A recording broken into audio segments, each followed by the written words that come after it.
ہمارا ارتھ گھوم گیا نا، اب دوسری طرف ہے، ارتھ گھوم گیا، ارتھ کا ڈائریکشن دوسری طرف ہے، چاند کی طرف ہے۔ سورج آپ کے ملک سے دور ہو گیا ہے؟ کہاں دور چلا گیا؟ وہ اب ہے نا دوسری ڈائریکشن میں چلا گیا کہ وہ روٹیٹ کرتا رہتا ہے، تو اب دوسرے ملکوں کی تو باری آنی چاہیے نا گرمیوں کے لیے۔ زمین روٹیٹ کر رہی ہے؟ جی زمین تو ساکن ہے بیٹا، زمین تو روٹیٹ کرتی ہی نہیں ہے، زمین گردش نہیں کرتی۔ لیکن ہمیں جغرافی میں پڑھایا جاتا ہے کہ ارتھ جو ہے وہ سورج کا چکر لگاتا ہے۔ یہ لاجک یہ غلط ہے بیٹا، سائنس کی یہ تھیوری جو ہے نا یہ درست نہیں ہے۔ اصل جو تھیوری ہے نا وہ قرآن اور حدیث والی ہے، بالکل۔ اور اعلیٰ حضرت جو ہمارے نا امام اہل سنت اعلیٰ حضرت نے یہ پروف کیا ہے کہ زمین ساکن ہے، یعنی زمین موو نہیں کرتی۔ ساکن کو ایک اچھا سا ورڈ انگلش کا ہوتا ہوگا، ساکن کا اسٹیٹک، ارتھ اسٹیٹک پوزیشن میں ہے، تو یہ موو نہیں کرتی، اور سائنس کہتی ہے کہ زمین موو کرتی ہے۔ اعلیٰ حضرت ہمارے امام اہل سنت نے قرآن سے ثابت کیا ہے کہ زمین موو نہیں کرتی، تو ہم نے بات کون سی ماننی ہے؟ اسلام کی، دین کی۔ اعلیٰ حضرت نے اسلام و دین کی بات ہی کی ہے، ٹھیک ہے بیٹا؟ کہ زمین ساکن ہے یا حرکت کر رہی ہے۔ اس کا سبب یہ بنا کہ دعوت اسلامی کے نگران حاجی محمد عمران اتاری صاحب، آپ بچوں کے سیگمنٹ میں انہیں باتیں سمجھا رہے تھے، اسی دوران آپ نے فرمایا کہ اعلیٰ حضرت امام احمد رضا خان صاحب فاضل بریلوی رحمۃ اللہ تعالی علیہ، آپ نے بے شمار قرآن و حدیث کے دلائل سے اس بات کو ثابت کیا ہے کہ زمین ساکن ہے، یہ حرکت نہیں کر رہی۔ بس کیا تھا کہ لوگوں نے طوفان بدتمیزی کھڑا کر دیا کہ دیکھو مولوی تو سائنس کو نہیں مانتے، کہ سائنس کہتی ہے زمین حرکت کرتی ہے اور یہ کہتے ہیں کہ زمین ساکن ہے، ان کو تو پتہ ہی کسی بات کا نہیں، ان کے پاس تم بچے کیوں بھیجتے ہو؟ بس پھر جس کی جیسی تربیت اور جتنی لمبی زبان تھی اس نے پھر اتنی بڑاس نکالی۔ بحیثیت مسلم میرا آپ سے سوال ہے، آپ یہ بتائیں کہ سائنس کی بات کو ماننا ضروری ہے یا قرآن و حدیث کی بات کو ماننا ضروری ہے؟ تو سادہ سا جواب ہے کہ قرآن و حدیث کی بات کو ماننا ضروری ہے۔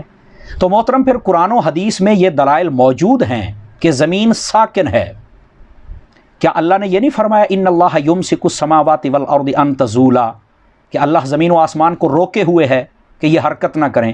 یہ ان تزولا کی تشریح تاج العروس میں پڑھیں، فرمایا کہ ان کی حرکت کو اللہ نے ختم کر دیا ہے، بلکہ الذی جعل لکم الارض فراشا، کہ اللہ نے زمین کو تمہارے لیے بچھونا بنایا ہے۔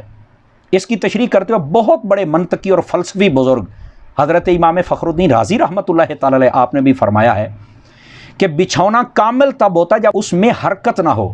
اگر زمین میں حرکت ہوتی تو سب سے پہلے امام رازی رحمۃ اللہ تعالی علیہ اس نظریے کو پیش کر چکے ہوتے، لیکن کیا ہے کہ لوگ ان باتوں کی طرف توجہ ہی نہیں کرتے، ایک سائنسدان اور انگریز کی بات کو مان رہے ہیں جبکہ قرآن و حدیث کے دلائل کو نہیں مان رہے۔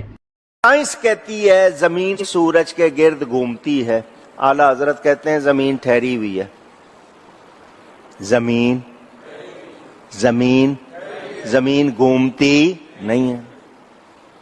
سائنس والے بچوں کو بھی پڑھا رہے ہیں زمین سورج کے گرد گھومتی ہے، وہ پورا چکر بتاتے ہیں۔ اعلیٰ حضرت کہتے ہیں زمین ٹھہری ہوئی ہے۔ کتاب لکھی، صرف زبانی نہیں کہا، کتاب کا نام الفوز المبین، 105 دلیلیں دی ہیں اس میں کہ زمین حرکت نہیں کرتی۔ کتنی اونچی، دنیا لگی ہوئی ہے اس کتاب پر، آج کام ہو رہا ہے اس پر، انشاءاللہ حق واضح ہو جائے گا۔ سائنسدان تھے، یہاں بڑا سنجیدہ اجتماع ہے، میں بڑی خاص بات کرنے لگا ہوں۔ سارے سائنسدان کہتے ہیں زمین گھومتی ہے، اعلیٰ حضرت نے اتنی موٹی کتاب لکھی ہے زمین ساکن ہے۔ فرماتے تھے ہم جیسے مرضی سائنسدان کہیں کہ آپ نے دلائل دی ہیں۔ آپ فرماتے ہیں جب نبی کریم علیہ السلام کی حدیث مسلم شریف میں موجود ہے کہ جب اللہ نے زمین کو پیدا کیا زمین کانپنے لگی تو اللہ نے پہاڑوں کو میخیں بنا کے قلعے بنا کے اندر لگا دیا تو زمین ٹھہر گئی۔ فرمانے لگے جب مصطفیٰ کریم نے کہہ دیا ٹھہر گئی ہے تو سارے سائنسدان بھی کہیں تو ہم ماننے کو تیار نہیں کہ گھومتی ہے۔ انہوں نے دلائل دیے۔ علی بھائی آج کا پہلا سوال ہے، پچھلے دنوں مدنی چینل سے ایک ویڈیو ہمارے سوشل میڈیا پر عام ہوئی جس میں بتایا گیا کہ قرآن حکیم میں اللہ تعالیٰ نے واضح فرمایا ہے کہ زمین ساکن ہے، یعنی اس میں کسی قسم کی حرکت نہیں ہے۔ اس حوالے سے اعلیٰ حضرت بریلوی صاحب کی کسی کتاب کا حوالہ بھی دیا جا رہا ہے، جبکہ دوسری طرف سائنس ہمیں بتاتی ہے کہ زمین مسلسل سورج کے گرد گردش کر رہی ہے۔ اسی تنازع کو بنیاد بنا کر انڈیا کے ایک چینل پر مسلمانوں کا خوب مذاق اڑایا گیا ہے۔ علی بھائی سے ریکویسٹ ہے کہ اس حوالے سے جو بات حق ہے وہ عوام الناس تک پہنچائیں تاکہ اس وقت مسلمانوں میں پیدا ہونے والی بے چینی کا خاتمہ ہو سکے۔ جزاک اللہ خیرہ۔ جزاک اللہ خیر و احسن الجزا۔ دیکھیں جی، اس حوالے سے جو وہ ویڈیو ہے دعوت اسلامی والوں کی، ان کی مرکزی مجلس شورا کے نگران جو ہیں حاجی عمران اتاری صاحب، وہ ویڈیو میں نے خود بھی دیکھی ہے، جس میں انہوں نے چھوٹے چھوٹے بچے سامنے بٹھائے ہوئے ہیں اور ان کو یہ بات تعلیم کر رہے ہیں۔ ان کے اس نظریے کو ڈسکس کرنے سے پہلے ایک چیز میں کلیئر کر دوں کہ اس حوالے سے صرف بریلویوں کو سنگل آؤٹ کرنا یا دعوت اسلامی کو بدنام کرنا یہ بالکل غلط ہے۔ یہ سیم نظریہ جو ہے علماء دیوبند کا بھی ہے، ان کی ویڈیوز بھی یوٹیوب پر رکھی ہوئی ہیں، اہل حدیث اور سلفی علماء کا بھی ہے، لہٰذا اس میں صرف بریلوی علماء کو ٹارگٹ کرنا یا اس مکتب فکر کو ٹارگٹ کرنا یہ علمی ناانصافی ہوگی۔ یہ بات کلیئر کرنا ضروری ہے۔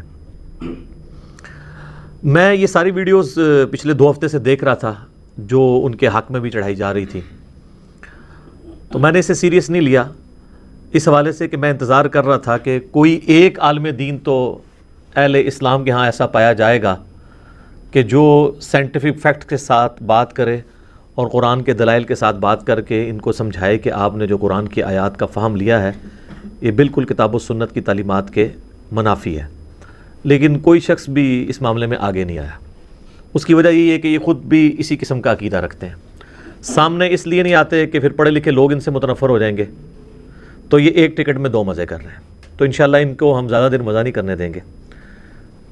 مجھے زیادہ پریشانی اس وقت ہوئی جب انڈین چینل کے اوپر یہ ویڈیو مدنی چینل کی چلائی گئی، تو اس وقت میں نے کہا یار یہ تو جو عامر خان نے پی کے فلم بنا کر ہندوازم کے فرسودہ نظریات کو لوگوں کے سامنے ایکسپوز کیا تھا، یہ سمجھ لیں کہ یہ ویڈیو ہمارے حق میں وہ پی کے ثابت ہو گئی ہے کہ اسلام کے ساتھ ان چیزوں کو تھوپا جا رہا ہے، اور قرآن و سنت کے ان کا جو اپنا فہم ہے اس کو عقیدہ بنا کر پیش کیا جا رہا ہے، اور اس کو اتنے شد و مت کے ساتھ پیش کیا جا رہا ہے کہ اگر اس کے خلاف کسی نے عقیدہ رکھ لیا تو وہ قرآن کا ہی منکر ہو جائے گا۔ یہ امیج دینے کی کوشش کی جا رہی ہے۔ تو پھر میں نے کہا کہ میں بھی اپنی خاموشی توڑ دوں اور اس کے اوپر کچھ بنیادی باتیں بھی، اور اسپیسیفکلی جو اعلیٰ حضرت کی کتاب ہے زمین ساکن ہے، وہ ان کے 3 فتوے ہیں جو اردو زبان کے اندر آپ کو ایک کمبائنڈ فارم میں کتاب مل جائے گی، آپ گوگل میں جا کے اس کا اردو کا PDF لکھیں تو وہ ڈاؤن لوڈ ہو جائے گا۔ آلموسٹ 60 صفحوں کے قریب کی وہ کتاب ہے۔ وہ ساری کتاب میں نے 1994 میں بھی پڑھی تھی جب میں FSC کا اسٹوڈنٹ تھا، اور آج جون 2020 ہے، تو اس ویڈیو کی وجہ سے مجھے دوبارہ اسے پڑھنا پڑا کریٹیکلی کہ میں دیکھوں کہ انہوں نے جو دلائل سامنے رکھے ہیں ان میں سے کتنی بات درست ہے اور کہاں پر ان کو سمجھنے میں غلطی لگی ہے۔ علمی اختلاف تو کسی سے بھی کیا جا سکتا ہے۔ تو ایک بنیادی بات اس حوالے سے سمجھ لیں کہ جہاں تک سورج اور چاند کی موشن کا تعلق ہے اس کے اوپر بالکل اتفاق ہے، اسلام ان کی موشنز کے بالکل خلاف نہیں بلکہ ان کے حق میں بات کرتا ہے، اور اس کے ثبوت میں سب سے ٹاپ آف دا لسٹ جو آیت مبارکہ ہے وہ سورہ یاسین کے اندر ہے۔ اعوذ باللہ من الشیطان الرجیم، بسم اللہ الرحمن الرحیم۔ سورہ یاسین جو ہے پارہ نمبر 22 سے شروع ہو کر 23 میں ختم ہوتی ہے، تو پارہ نمبر 23 میں ہی آیت نمبر 38 سے لے کر 40 تک یہ ٹروتھ ریویل ہوا ہے۔ والشمس تجری لمستقر لہا، اور سورج جو ہے وہ مقررہ راستے کے اوپر چل رہا ہے۔ ذالک تقدیر العزیز العلیم، اور یہ وہ اندازہ ہے جو سورج کے لیے مقرر کیا ہے اس ہستی نے جو العزیز ہے اور العلیم ہے، یعنی غالب ہے اور اس کے علم کے ساتھ یہ سب کچھ ہو رہا ہے۔ والقمر قدرناہ منازل حتی عاد کالعرجون القدیم، اور چاند کے لیے بھی ہم نے منازل مقرر کی ہیں یہاں تک کہ وہ بالکل پتلا ہو کر کھجور کی ٹہنی کی طرح ہو جاتا ہے، آخری دنوں میں بھی اور سٹارٹ کے دنوں میں بھی۔ للشمس ينبغی لها ان تدرک القمر، نہ تو سورج کو یہ شایع ہے کہ وہ چاند کو پکڑ سکے، یعنی یہ دونوں حرکت تو کر رہے ہیں لیکن آپس میں ٹکراتے نہیں ہیں۔ وَلَا اللَّيْلُ سَابِقُ النَّهَارِ، اور نہ رات کی یہ جرت ہے کہ وہ دن کے اوپر بازی لے جائے، یعنی ہر چیز اپنے ٹائم کے اوپر آئے گی. وَكُلٌّ فِي فَلَكٍ يَسْبَحُونَ، اور یہ تمام کی تمام چیزیں جو ہیں وہ تیر رہی ہیں اللہ تعالیٰ کی جو فضا ہے اس کے اندر. لفظ استعمال ہوا ہے تیرنے کا، فلوٹ کرنے کا. فلوٹنگ باڈی کی یہ خصوصیت ہوتی ہے کہ وہ بیک وقت موومنٹ بھی کر رہا ہوتا ہے اور اپنے ایکسس کے گرد روٹیٹ بھی کر رہا ہوتا ہے.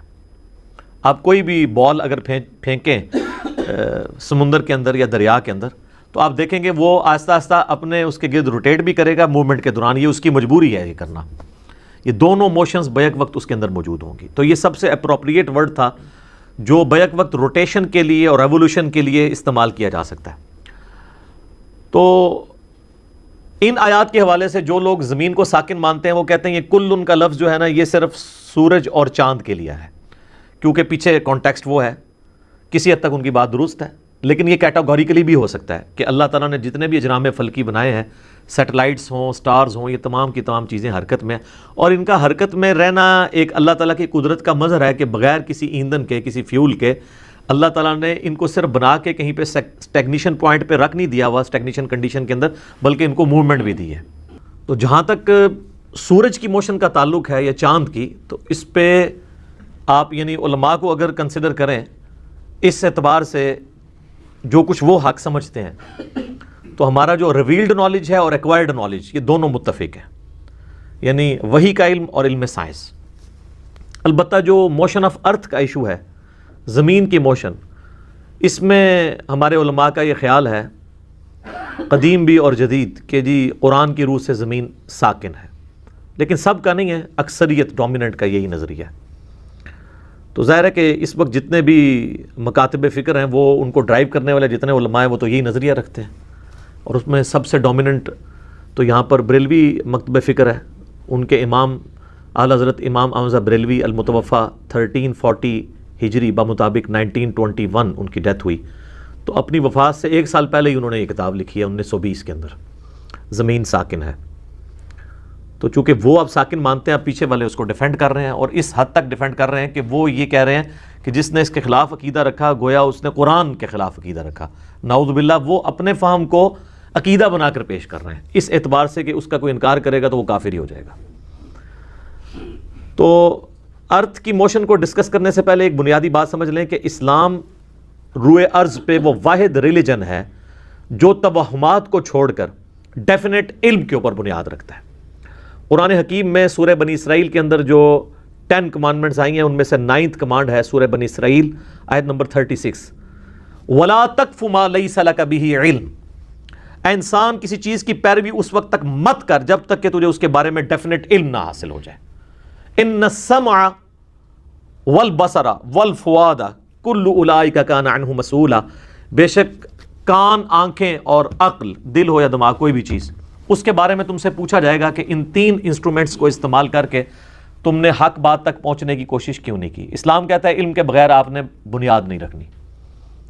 اور علم اسلام 2 ہی مانتا ہے، یا تو ریویلڈ نالج ہو، وحی کا علم، کتاب و سنت کا علم جو انبیاء کے ذریعے آیا علیہم السلام، یا پھر acquired knowledge, the knowledge obtained through observations and experiments, جسے ہم سائنس کا علم بھی کہتے ہیں. یہ اللہ تعالیٰ کا ہی دیا ہوا علم ہے، اور یہ ہمارا جو سائنس کا علم ہے یہ فزیکل ورلڈ کے فینومینا کے ساتھ ڈیل کرتا ہے. جو قانون قدرت ہیں، یا ان کو موسٹ اپروپریٹ کہیں کہ خدائی قوانین، یہ خدا کا قانون ہے کہ آگ جلاتی ہے اور پٹرول آگ کو بھڑکا دیتا ہے، پانی آگ کو ٹھنڈا کر دیتا ہے. یہ سارے قدرت کے قوانین ہیں. یہ اتنے محکم ہیں کہ ٹوٹتے نہیں. اللہ کے لیے کوئی پرابلم نہیں، لیکن اللہ بھی کبھی کبھار ان کو توڑتا ہے. ابراہیم علیہ السلام کے لیے ایک ہی دفعہ آگ ٹھنڈی ہوئی ہے، موسیٰ علیہ السلام کے لیے ایک ہی دفعہ سمندر میں راستہ بنا ہے. روز روز یہ قوانین ٹوٹتے نہیں، ورنہ یہ سائنس پاسبل ہی نہ ہو. تو یہ اللہ تعالیٰ کے محکم قوانین ہے، اور یہ اتنے محکم ہیں کہ اللہ تعالیٰ نے سورۃ البقرہ کے اندر ابراہیم علیہ السلام کا ایک مجادلہ ہوا تھا اس وقت کے حکمران کے ساتھ، نمرود کے ساتھ، اللہ تعالیٰ کی ایگزسٹنس کے اوپر. تو اس میں ابراہیم علیہ السلام کی جس دلیل کے اوپر وہ خاموش ہو گیا تھا وہ یہی فزیکل فینومینا آف نیچر کی دلیل تھی. سورۃ البقرہ کی آیت نمبر ہے 258. قال ابراہیم فإن اللہ یأتی بالشمس من المشرق. ابراہیم نے کہا کہ بے شک اللہ تو وہ ہے جو کہ مشرق سے سورج کو نکالتا ہے، فَأْتِ بِهَا مِنَ الْمَغْرِبِ، اگر تجھے خدا ہونے کا دعویٰ تو کرتا ہے نا تو تو سورج کو مغرب سے نکال کے بتا۔ فَبُهِتَ الَّذِي كَفَرَ، تو اللہ تعالیٰ فرماتا ہے کہ ہکا بکا رہ گیا وہ کافر، اب ظاہر ہے وہ کچھ بھی نہیں کر سکتا تھا، اس کا جواب تو پھر اس کو فزیکلی کر کے بتانا تھا۔ تو یہ جو قانون قدرت تھا، یعنی سورج کا مشرق سے نکل کے مغرب میں جانا، اس قانون کو ابراہیم علیہ السلام نے اللہ تعالیٰ کی حق میں دلیل کے طور پر پیش کیا۔ لہذا فزیکل فنومینا آف نیچر جو اللہ تعالیٰ کے قوانین ہیں بڑے محکم بنائے ہوئے، ان کو قرآن نے دلیل کے طور پر پیش کیا ہے۔ قرآن حکیم میں آلموسٹ 6,500 آیات ہیں، ان میں سے 1,000 کے قریب آیات انہی فزیکل فنومینا آف نیچر کے اوپر ہیں، قانون قدرت کے اوپر ہیں، اور اللہ تعالیٰ ان کو تذکیر کا، نصیحت کے ذریعے کے طور پر پیش کرتا ہے۔ اب یہ ایک الگ سے ٹاپک ہے، میں گھنٹوں اس پہ بول سکتا ہوں۔ نمونے کے طور پر سورۃ البقرہ کی آیت نمبر 164 ہے، جسے آیت الآیات کہا جاتا ہے۔ اللہ تعالیٰ کی قدرت کی کئی ایک نشانیاں ایک ہی آیت میں اللہ تعالیٰ نے جمع کی ہیں، کہ اللہ کی ذات وہ ہے جس نے زمین و آسمان کو پیدا کیا، رات اور دن کے عدل بدل کے اندر، اسی طریقے سے زمین میں مخلوقات پھیلانے میں، آسمان سے بارش نازل کر کے زمین سے سبزہ اگانے میں، اور آسمان اور زمین کے درمیان جو مسخر اللہ تعالیٰ نے کیے ہوئے ہیں بادل، یہ اپنی جگہ کے اوپر سٹیبل ہیں، اور پھر بارش لے کر یہ چلتے ہیں ہواؤں کے ساتھ۔ یہ تمام کی تمام قدرت کی نشانیاں اللہ تعالیٰ نے عقل والوں کے لیے رکھی ہیں کہ اس کے ذریعے وہ اپنے رب کو، اپنے کریٹر کو پہچان سکیں۔ اس کے علاوہ بھی اگر کسی کو شوق ہو تو سورۃ النحل پڑھ کے دیکھ لیں، سورہ الروم پڑھ کے دیکھ لیں، یہ وہ صورتیں ہیں جن میں اللہ تعالیٰ نے ڈیٹیل کے ساتھ اپنی قدرت کی نشانیوں کو بیان کیا ہے، اور اسی کو شاہ ولی اللہ دہلوی نے التذکیر بآلاء اللہ کہا ہے۔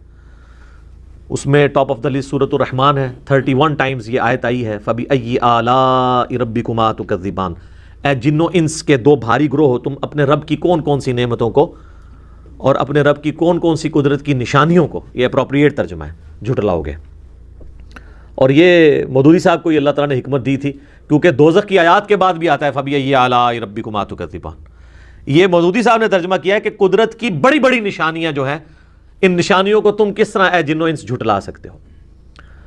تو اس طرح کے جب ایشوز آئیں نا قرآن سائنس کے حوالے سے، تو میں مشورہ دوں گا کہ ایک دفعہ ضرور تفہیم القرآن مولانا مودودی رحمہ اللہ کی پڑھ لیا کریں، کیونکہ وہ آج کے دور کی تفسیر ہے، اس کے پاس قرآن و سنت کا علم بھی تھا، اور ان کے پاس جو ہے وہ سائنس کا علم بھی تھا، اور موجودہ جتنے بھی علوم ہیں ان کے اوپر اللہ تعالیٰ نے انہیں ایک مہارت دی تھی، اس لیے اس طرح کی کمزوریاں آپ کو ان کی تفسیر کے اندر نظر نہیں آئیں گی۔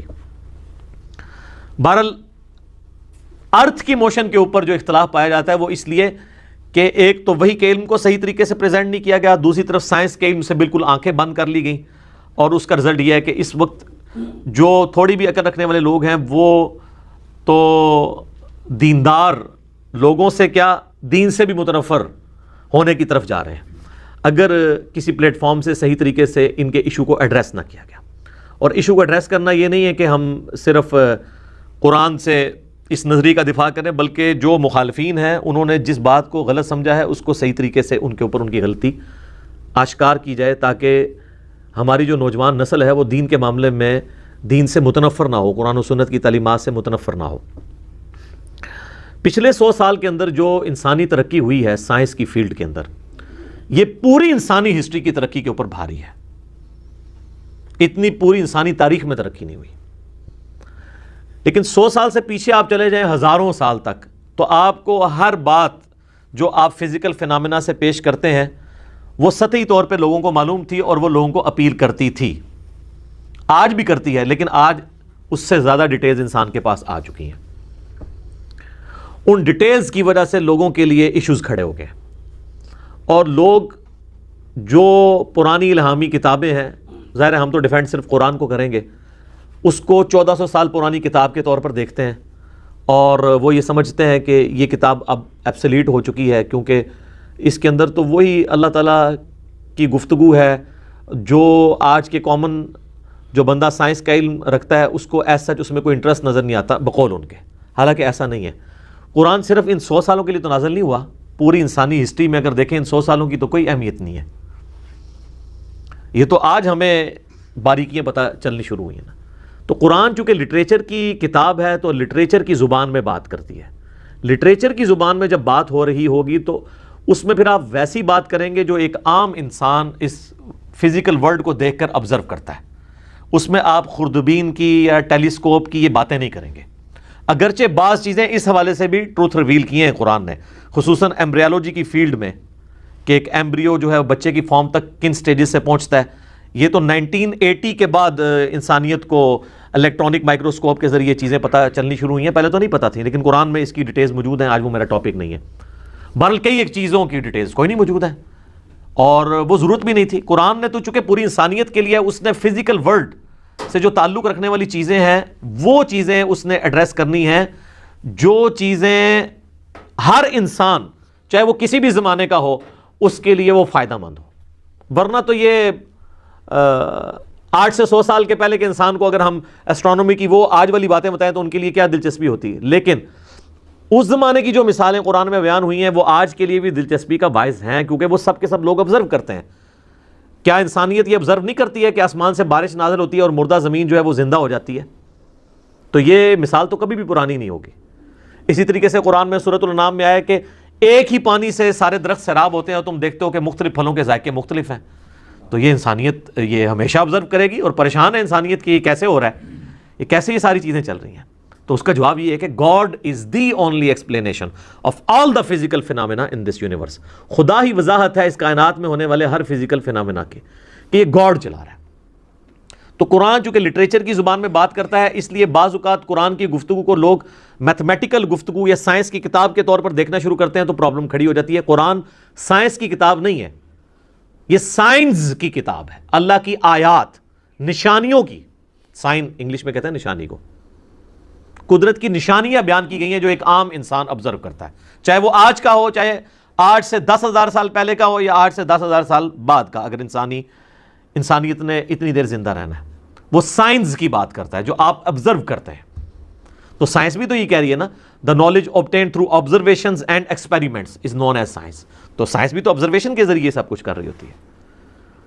تو بڑے سے بڑا سائنٹسٹ بھی آپ دنیا کے لے آئے نا، وہ کبھی یہ نہیں کہا کہ میرا آج دماغ کر رہا ہے کہ میں بریانی کھاؤں، وہ بھی کہے گا کہ میرا دل کر رہا ہے کہ میں بریانی کھاؤں، میرا دل چاہ رہا ہے۔ آپ دیکھیں اگر وہ محبت کے جذبات کو پریزنٹ کرتے ہیں تو وہ دل کا نشان بنا کے کرتے ہیں، حالانکہ ان کو بھی پتا ہے کہ سوچنے کا جو آلہ ہے وہ دماغ ہے، انسٹرومنٹ آف انٹلیکٹ جو ہے وہ دماغ ہے۔ اگرچہ اب دل کی طرف بھی بات جا رہی ہے، اس پہ میرا علیحدہ سے ایک کلپ بھی ریکارڈڈ ہے، لیکن ڈومیننٹ تو دماغ کا معاملہ ہے۔ تو کبھی کسی سائنٹسٹ کا کوئی مذاق نہیں اڑاتا کہ یار یہ دل کیا سوچتا ہے کہ بریانی کھائی جائے، تو کہے گا میں لٹریچر کی زبان میں بات کر رہا ہوں۔ آج بھی امریکہ کے آپ اخبار اٹھائیں تو ان میں سن رائز اور سن سیٹ لکھا ہوگا۔ کبھی کوئی بیوقوف شخص بھی یہ جرت نہیں کرے گا کہ وہ ان اخبارات کا مذاق اڑائے کہ بھئی سورج تو غروب ہوتا ہی نہیں ہے، نہ سورج طلوع ہوتا ہے، وہ تو ود رسپیکٹ ٹو زمین ہوتا ہے، تو آپ یہ سن سیٹ اور سن رائز کیوں لکھ رہے ہیں؟ تو کیا کہیں گے کہ ہم انسانی آبزرویشن سے بات کر رہے ہیں، اس وقت سائنس کی گفتگو نہیں ہو رہی ہے بلکہ آبزرویشن کی ہے۔ تو آبزرویشن میں تو ظاہر ہے سورج غروب بھی ہوتا ہے، سورج طلوع بھی ہوتا ہے۔ تو قرآن بھی چونکہ لٹریچر کی بک ہے، قرآن کی جتنے بھی آپ نے چیزوں کو پڑھنا ہے وہ کبھی سائنس کی بک کے طور پہ نہیں پڑھنا، لٹریچر کی زبان اور اس میں بھی کامن انسان کی جو آبزرویشن ہے۔ اس لیے آپ دیکھیں وہ جو سورۃ الکہف کے اندر ایک آیت آتی ہے جس کا اکثر لوگ مذاق اڑاتے ہیں ذوالقرنین بادشاہ کے حوالے سے جو ایتھیسٹ ہیں، یہ آیت نمبر ہے 86 کہ ذوالقرنین بادشاہ جو ہے وہ اپنے سفر کے دوران ایک جگہ پہ پہنچتے ہیں، حتی اذا بلغ مغرب الشمس وجدها تغرب فی عین حمیہ۔ اللہ تعالیٰ فرماتا ہے کہ وہ سورج کے غروب ہونے کی جگہ تک پہنچ گیا، یہاں تک کہ سورج کو اس نے ایک کیچڑ والی ندی کے اندر ڈوبتا ہوا پایا۔ اٹ سیمز لائک دیٹ، جب سامنے کوئی چیز نہیں اور سورج غروب ہو رہا ہے، آپ کبھی سمندر کے کنارے بھی چلے جائیں تو آپ کو لگے سمندر میں جا رہا ہے، تو انسان تو یہ آبزرو کرتا ہے۔ اس کا قطعاً یہ مقصد نہیں ہے کہ قرآن یہ کہتا ہے کہ سورج جو ہے وہ کسی ندی میں جا کے ڈوبتا ہے، بلکہ انسانی آبزرویشن کی بات ہو رہی ہے۔ تو یہ انسان کی جو آبزرویشن ہے نا فزیکل ورلڈ کو دیکھ کے، اس اعتبار سے بات ہو رہی ہے۔ لہٰذا اس طرح کی باتوں کا مذاق نہیں اڑانا چاہیے۔ قرآن کو سمجھنے کے لیے ضروری ہے کہ آپ اسے لٹریچر کی بک کے طور پر دیکھیں، سائنس کی بک کے طور پر نہیں۔ قرآن پاک کی کوئی ایک آیت بھی اسٹیبلش سائنس کے خلاف نہیں ہے، کیونکہ یہ ورڈ آف گاڈ ہے، اور یہ کائنات جو ہے وہ کریشن آف گاڈ ہے۔ اللہ کے قول اور فعل میں تضاد نہیں ہو سکتا۔ اور یہ یاد رکھیے گا سائنس جو ہے وہ صرف فزیکل ورلڈ کے ساتھ ڈیل کرتی ہے، جو فزیکل ورلڈ نہیں ہے اس کے ساتھ وہ ڈیل نہیں کرتی۔ جنات کی مثال دینا کہ سائنس جنات کو نہیں مانتی، وہ اس لیے نہیں مانتی کہ وہ اس کے ساتھ ڈیل نہیں کرتی۔ اسی طریقے سے فرشتے کبھی بھی آپ انسٹرومنٹ سے یا فزیکل آبزرویشن سے آبزرو نہیں کر سکتے، وہ اس فزیکل ورلڈ کی چیز نہیں ہے. تو وہ مثالیں دینا بالکل غلط ہے. سائنس وہ ان وجہ سے اس کو نہیں انکار کر رہی ہوتی ہے کہ وہ ایگزسٹ نہیں کرتی ہیں، بلکہ اس وجہ سے کہ ان کی ڈومین میں نہیں آتا. سائنس صرف فزیکل ورلڈ کے ساتھ ڈیل کرتی ہے، چاہے وہ چھپی ہوئی ہو چاہے ظاہر ہو. اب الیکٹرو میگنیٹک ویوز کسی نے نہیں دیکھی، پوری دنیا کا جو آپ دیکھ لیں یہ نظام سیٹلائٹ کا، ٹی وی چینلز کا، انفارمیشن کا، اسی کے اوپر چل رہا ہے. لیکن اس کا کوئی انکار تو نہیں کرتا، ظاہر ہے وہ فزیکلی تو کسی نے دیکھی نہیں، لیکن ایکسپیریمنٹس کے ساتھ وہ چیزیں پروف ہو چکی ہیں. تو قرآن کے حوالے سے یہ دماغ میں کلیئر کرنا ضروری ہے، ادروائز مصیبت کھڑی ہو جائے گی.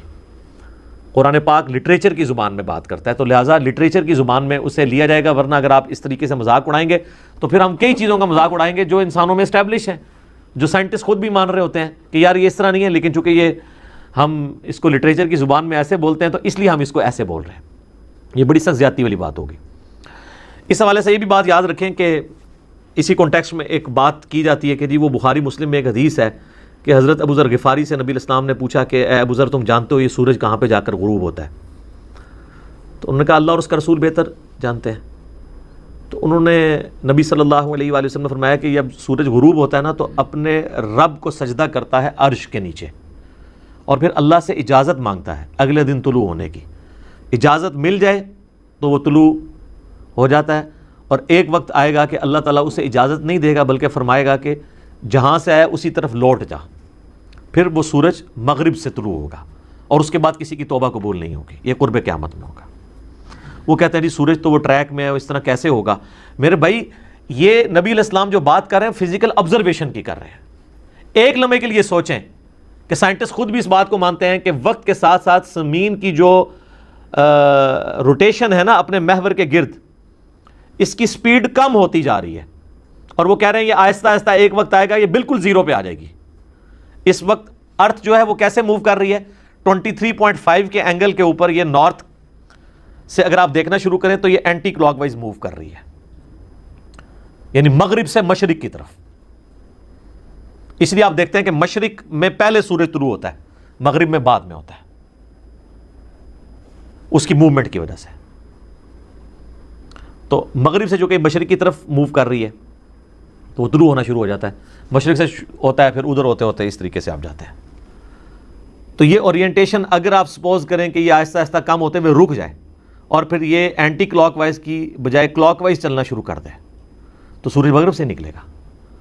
لیکن یہ فزیکلی آبزرو ہو رہا ہوگا مغرب سے نکلنا، پیچھے اس کی ریزن یہ ہوگی. تو پیچھے جو ریزنز ہیں اس کو دین جو ہے وہ چھوڑ دیتا ہے، اس لیے کہ وہ ہر چیز کو اگر ایڈریس کیا جائے گا تو پھر قرآن اتنی کتاب نہیں ہوگی، پھر بہت موٹی کتاب بن جائے گی. وہ صرف اللہ تعالیٰ وہ بات کرے گا جو ایک کامن آدمی کو سمجھ آئے. لیکن میں نے آپ کو بتایا کئی ایک باتیں ایسی کی ہیں جو آج کے زمانے میں اور کچھ آنے والے زمانے میں ثابت ہوں گی. وہ باتیں بھی اپنی جگہ موجود ہیں. ایسا نہیں ہے کہ ان کو بالکل ویل لیفٹ کر دیا گیا. قرآن کبھی بھی پرانا نہیں ہوگا. ہر زمانے میں قرآن پاک کی نئی نئی جہتیں لوگوں کے سامنے آئیں گی جو ان کو اس بات کو ماننے پر مجبور کریں گی کہ اللہ کا کلام ہے. جو سورہ حمیم السجدہ میں بھی اللہ تعالیٰ نے فرمایا سَنُرِيهِمْ آيَاتِنَا فِي الْآفَاقِ وَفِي أَنفُسِهِمْ حَتَّى يَتَبَيَّنَ لَهُمْ أَنَّهُ الْحَقُّ. ان قریب ہم انہیں زمین و آسمان میں اور ان کی جانوں میں ایسی نشانیاں دکھائیں گے کہ یہ پکار اٹھیں گے کہ قرآن حق ہے، اللہ کا وجود حق ہے، اللہ کی جو پرسنالٹی ہے وہ حق ہے. یہ مان اٹھیں گے اور وہ دیکھ لیں آپ مان رہے ہیں. اس پہ میں نے کئی ایک لیکچرز دیے ہیں. آپ میرا ایک لیکچر ہے ہو از اللہ، مسئلہ number 60 in the light of scientific facts, Urdu کے اندر اللہ کون ہے. ایک اور لیکچر ہے مسئلہ نمبر 83B ہو کریٹڈ گاڈ، اور جدید شیطانی وسوسوں کا تحقیقی جائزہ. اللہ کو کس نے پیدا کیا، جس میں میں نے آج کے دور کے بڑے جو لیڈنگ ایتھیسٹ ہیں 80+ ان کی ایج ہے، پروفیسر رچرڈ ڈاکنز کی کتاب دا گاڈ ڈیلوژن، اس کا میں نے کریٹیکل انالیسس اس میں پیش کیا تھا. تو اسی طریقے سے ایک لیکچر ہے قرآن ورسز ماڈرن سائنس، اس میں میں نے اس حوالے سے کافی مقدمے میں چیزیں کلیئر کی، کچھ آج میں نے کور کی ہیں، باقی میں سکپ کرتا ہوں. ان 3 لیکچرز کا لنک ہم نیچے دے دیں گے. جسے شوق ہے نا ان چیزوں کو سمجھنے کا تو وہ پھر ظاہر ہے کہ یہ 5 منٹ میں تو بات نہیں سمجھائی جاتی، یہ پورا مقدمہ ہے. 5 منٹ میں تو آپ ہاں یا نہ میں جواب دے سکتے ہیں. پورا مقدمہ سمجھانے کے لیے تو پھر ڈیٹیلڈ گفتگو کم از کم 40-50 منٹ کی چاہیے ہوتی ہے. تو اس طرح کی جو مثالیں دیتے ہیں نا قرآن پاک سے، تو وہ سمجھ لے کہ یہ قرآن ڈیل کر رہا ہے ان چیزوں کے ساتھ. قرآن اس کی روحانی جو ریزن ہے نا اس کی طرف انسانیت کو مائل کرتا ہے کہ God is the only explanation of all the physical phenomena. اور سائنس کی یہ فیلڈ نہیں ہے. سائنس صرف یہ کہتی ہے کہ ہم کسی چیز کو ڈسکور کریں گے اور اس کے پیچھے اس کی ریزن تلاش کریں گے، اور اس کے پیچھے کیا ریزن ہے وہ کہتے ہیں ہماری ڈومین ہی نہیں ہے. کیا ہوا؟ زلزلہ آیا. کیوں آیا؟ ٹیکٹونک پلیٹس کی وجہ سے آیا. یہ کیسے ڈسٹرب ہوئی؟ وہ کہتے ہیں یہ ہماری فیلڈ نہیں ہے، it is physical phenomena of nature. ایسا ہی ہوا کرتا ہے. اسی میں تو قیامت ہے. ایسا ہی کیوں ہوا کرتا ہے؟ کون ڈیسائیڈ کرتا ہے کہ کس پلیٹ کو کس وقت کس کے ساتھ ٹکروانا ہے؟ شہاب ثاقب ستاروں سے ٹوٹ کے گرتے ہیں، کہتے ہیں فزیکل فینومینا. بھی کون ڈیسائیڈ کرتا ہے کہ کس وقت کتنا ٹکڑا فلاں ستارے سے ٹوٹ کے گرے گا؟ وہ کہتے ہیں یہ تو کوئی پریڈکٹ نہیں کر سکتا. اسی کے پیچھے ڈیوائن سورس ہے اللہ. تو وہ ریزن اپنی جگہ ہے. فزیکل ریزن بھی ہوتی ہے، اس کے پیچھے روحانی ریزن موجود ہوتی ہے، اور قرآن روحانیت کی طرف لے کے جاتا ہے. تو یہ نبی علیہ السلام نے جو فرمایا نا سورج سجدہ کرتا ہے اللہ تعالیٰ کے عرش کو، تو بالکل ٹھیک ہے. تو قرآن حکیم میں آیا کہ یہ جو بجلی چمکتی ہے وہ اللہ کی تسبیح بیان کرتی ہے، لیکن تم سمجھ نہیں سکتے. بالکل صحیح ہے، اس لیے کہ یہ وہ چیزیں جو فزیکل ورلڈ سے تعلق نہیں رکھتی ہیں، اور نہ ان چیزوں کی ان ریزنز کی وجہ سے قرآن جو ہے وہ سائنس کے خلاف ہو جاتا ہے. قرآن کی ڈومین الگ ہے، سائنس کی ڈومین الگ ہے. اور سائنس کی عاجزی ہے کہ وہ یہ مانتی ہے کہ ہم ان چیزوں میں ہر چیز دوسری چیز کو جو ہے وہ اپنی طرف کھینچ رہی ہے، اٹریکٹ کر رہی ہے، جو نیوٹنز لا آف گریویٹیشن ہے، اور وہ فورس ڈائریکٹلی پروپورشنل ہے دونوں کے ماسز کے ساتھ. تو ان سے پوچھیں کہ گریویٹیشنل فورس جو ہے یہ کہاں سے آ گئی ہے، کیوں ہے کہ مادہ دوسرے کو کھینچتا ہے؟ وہ کہتے ہیں ایسا ہی ہوا کرتا ہے. ایسا ہی کیوں ہوا کرتا ہے؟ وہ کہتے ہیں اس فیلڈ میں ہم اس گہرائی میں نہیں جائیں گے کہ یہ کیسے ہو رہا ہے. ہمارا کوشچن صرف اس فزیکل چیز کو آبزرو کرنا ہے. تو یہ چیزیں لے کے اس طرح کی مخالفت کرنا یہ بالکل غلط ہے. شہاب ثاقب کا میٹرائٹس کا ایشو ہو، اسی طریقے سے یہ سورج کے حوالے سے احادیث ہوں، قرآن پاک کی آیات ہوں، ان کو روحانی اعتبار سے قرآن ڈیل کر رہا ہے، اور سائنٹیفک حوالے سے سائنس کی جو ڈیٹیلز ہیں ہم ان کو مانیں گے جب تک کہ وہ قرآن و سنت کے خلاف ٹکرائے نہ. اور وہ ٹکرانے کا ڈیسیژن ایک میٹرک پاس یا 5ویں کلاس کا پاس ہوا وہ مولوی نہیں کرے گا، بلکہ وہ کرے گا جس کے پاس دنیاوی تعلیم بھی ہو، جسے دین کا نالج بھی ہو، کہ وہ پھر آپ کو سمجھا سکے کہ یہ معاملہ ہے کیا. ورنہ تو آپ کیا سے کیا معاملہ بنا دیں گے. یہ اذان شروع ہو جاتی ہے، بقیہ کی گفتگو انشاءاللہ اذان کے وقفے کے بعد انشاءاللہ تعالی. اچھا میرے بھائیو، ایک اور بات یہاں پہ یاد رکھیے گا کہ جہاں تک دینی احکامات کا تعلق ہے تو ہم اپنے سلف کی طرف دیکھیں گے کہ کتاب و سنت سے انہوں نے دین کے جو احکامات ہیں، چاہے وہ عقائد سے تعلق رکھتے ہوں جنہیں ہم کہتے ہیں اصول، اور چاہے وہ فروع سے تعلق رکھتے ہوں جیسے فقہی احکام و مسائل ہیں یا فروعی اختلافات ہیں، اس میں ہم سلف کی طرف دیکھیں گے. اس میں کوئی نئی چیز ایڈ نہیں ہونی، نہ کوئی چیز انوینٹ ہونی ہے، وہ شریعت مکمل ہو چکی ہے. لیکن جہاں تک سائنٹیفک فیکٹس کا تعلق ہے اس میں ہم خلف کی طرف یعنی بعد کے لوگوں کی طرف دیکھیں گے. اور یہ جو اصول ہے یہ مسلمہ ہے، کیونکہ ہمارے پرانے بزرگوں کو کئی ایک چیزیں نہیں پتہ تھی جو بعد کے لوگوں کو پتہ چلی. اب اگر میں ان بزرگوں کی ان غلطیوں کو ہائی لائٹ کروں گا ایبسولوٹلی خود سے تو لوگوں کو برا لگتا ہے. میں آپ کو بزرگ ورسز بزرگ کی ایک مثال دیتا ہوں. امام محمد غزالی المتوفا 505 ہجری، آلموسٹ ان کو آپ سمجھ لیں کہ 900 سال ہو چکے ہیں فوت ہوئے ہوئے. ان کی مشہور زمانہ کتاب ہے کیمیائے سعادت. اس میں انہوں نے اللہ تعالیٰ کے وجود کے اوپر دلائل دیتے ہوئے یہ بات لکھی کہ اللہ تعالیٰ کی جو قدرت کی بڑی بڑی نشانیاں ہیں ان میں سے ایک نشانی انہوں نے ڈسکس کی سورج. اس میں وہ لکھتے ہیں کہ سورج جو ہے یہ زمین سے 160 گنا بڑا ہے، 160 ٹائم. 160 زمینیں ملیں تو ایک سورج بنتا ہے. جبکہ آج ہمارے بچے کو بھی یہ بات پتہ ہے کہ سورج زمین سے 160 گنا نہیں ہے، نہ 1060 گنا، نہ 1,60,000 گنا، بلکہ 13 لاکھ گنا بڑا ہے. اب ہم کے پرانے بزرگوں کو غلطی لگی اس لیے کہ ان کے پاس سائنس کا علم کم تھا. یہ کوئی دینی مسئلہ تو انہوں نے بیان نہیں کیا. اور اگر آپ کو ہمارے بچوں سے چڑ ہو جن کے پاس دین کا علم بھی ہے اور دنیاوی انفارمیشن بھی، تو ہم آپ کو اعلیٰ حضرت کی مثال دیتے ہیں. یہ جس کتاب کو آپ نے اٹھا کے ایک ہنگامہ کھڑا کر دیا پوری دنیا کے اندر، زمین ساکن ہے، اس کتاب کے اندر خود اعلیٰ حضرت نے لکھا ہے کہ جو زمین اور سورج کا جو ریشو پروپورشن ہے، سورج زمین سے 13 لاکھ گنا بڑا ہے. اعلیٰ حضرت کہہ رہے ہیں المتوفا 1340 ہجری کہ یہ 13 لاکھ گنا بڑا ہے، جبکہ ان سے 800 سال پہلے امام غزالی کہہ رہے ہیں 160 گنا ہے. آپ مجھے بتائیں دونوں میں سے کس بزرگی کو آپ نے لے کے چلنا ہے. اگر اعلیٰ حضرت کی بزرگی بچاتے ہیں تو امام غزالی کی بزرگی فارغ ہو جائے گی, اور اگر امام غزالی کی بچاتے ہیں تو اعلیٰ حضرت کی. حالانکہ دونوں کو اگر ہم سائنٹیفکلی دیکھیں تو اعلیٰ حضرت کی بات درست ہے, امام غزالی کی بات غلط ہے. لیکن اس سے رزلٹ یہ بھی نکلا کہ پرانے بزرگوں کو کئی معاملات کے اندر سائنٹیفک فیکٹس میں غلطیاں لگی ہیں, اور یہ اعلیٰ حضرت نے خود نہیں کیلکولیٹ کیا 13 لاکھ گنا. انہوں نے لکھا ہے کہ جو فلکیات کے ماہرین ہیں, جو اس فیلڈ کے لوگ ہیں, انہوں نے ہمیں یہ بات بتائی ہے, اور انہوں نے کہا میں اس کے ساتھ ایگری کرتا ہوں. بلکہ انہوں نے کہا کہ میں تو کہتا ہوں یہ تقریباً 14 لاکھ گنا بڑا ہے, یہ بھی لکھا ہے. اور ہم یہ انشاءاللہ جے پی جی ایڈ کریں گے تاکہ کسی کو اس حوالے سے آمدہ اعتراض اٹھانے کی جرت نہ رہے. اور اس سے بھی بڑھ کر ہمارے محبوب صلی اللہ علیہ وآلہ وسلم کا ایٹیچیوڈ کیا تھا. صحیح مسلم میں اوپر تلے 3 احادیث ہیں انٹرنیشنل نمبر کے مطابق 6126 سے لے کر 6128 تک, جس کے اوپر امام نووی نے صحیح مسلم کا باب باندھا ہے کہ کن معاملات میں نبی صلی اللہ علیہ وآلہ وسلم کی اطاعت واجب ہے اور کن میں واجب نہیں ہے. یہ بڑی حیران کن بات ہے.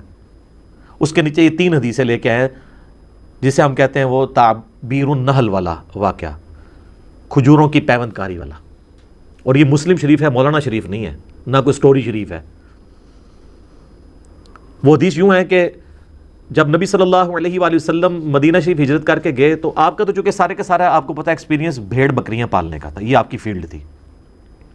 آپ نے وہاں پر دیکھا کہ لوگ کھجوروں کی پیوند کاری کرتے ہیں, گرافٹنگ کرتے ہیں زیادہ پھل حاصل کرنے کے لیے. تو نبی علیہ السلام نے جب ان کو یہ کرتے ہوئے دیکھا تو آپ نے فرمایا کہ اگر یہ نہ کرو تو کیا ہے, یعنی نیچر کو بدلنے کی ضرورت کیا ہے, نیچرلی جو کچھ بھی ہوتا ہے اس طریقے سے ہوتا رہے. تو نبی علیہ السلام نے ان کو منع نہیں کیا, لیکن ایک مشوراتاً ایک بات ان سے کی. ان کے لیے تو وہ ماننا, پھر ان کے لیے تو نبی علیہ السلام کی شخصیت بہت بڑی تھی. انہوں نے آپ علیہ السلام کے مشورے پہ عمل کیا اور ان کی فصل ہو گئی کم. جب فصل کم ہو گئی تو وہ شکایت کرتے ہوئے نبی علیہ السلام کے پاس آ گئے, یا رسول اللہ آپ کے مشورے پہ عمل کیا تھا. تو آپ علیہ السلام نے فرمایا کہ جب کبھی میں تمہیں کسی دینی معاملے میں اللہ کے ریفرنس سے کوئی بات بتاؤں تو اس پہ عمل کرنا تم پہ ضروری ہے, لیکن جب کوئی میں اپنی رائے سے تمہارے دنیاوی کسی معاملے میں تمہیں مشورہ دوں تو وَأَنْتُمْ أَعْلَمُ بِأَمْرِ دُنْيَاكُمْ, تم دنیا کے کام کو, اپنے دنیا کے کام کو مجھ سے بہتر جانتے ہو. کیونکہ نبی علیہ السلام کا تو کھجوروں میں ایکسپیرینس نہیں تھا. اور آپ کے جو الفاظ ہیں نا کہ اللہ کے ریفرنس سے کوئی بات کروں اسے منوان اسی طریقے سے لیا کرو, جب میں اپنے مشورے سے کسی دنیاوی معاملے میں بات کیا کروں تو تم خود دیکھ لیا کرو اپنے معاملے کو. یہ الفاظ اس حدیث کے صحیح فہم کی حفاظت کر رہے ہیں. کیونکہ آپ کو پتہ ہے جو لوگ علم الغیب کا غلط عقیدہ رکھے ہوئے ہیں, ایک تو علم الغیب کا صحیح عقیدہ ہے کہ نبی علیہ السلام کو اللہ تعالیٰ جتنا بتاتا تھا وہ پتہ ہوتا تھا, جو نہیں بتاتا تھا وہ نہیں, باقی اس کی ڈیٹیلز میں ہم نہیں پڑھتے. اور ایک یہ ہے کہ سب کچھ پتہ تھا. ان کے لیے تو یہ حدیث موت ہے.